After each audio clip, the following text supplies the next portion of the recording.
একাই যাবে গোপাল দিয়ে? একাই যাবে? ও আচ্ছা আচ্ছা।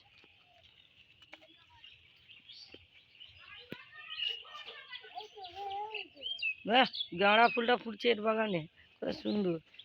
লোকে ওটা দেখি পায়নি। গাছটা অনেক বালতির মধ্যে আছে গাছটা।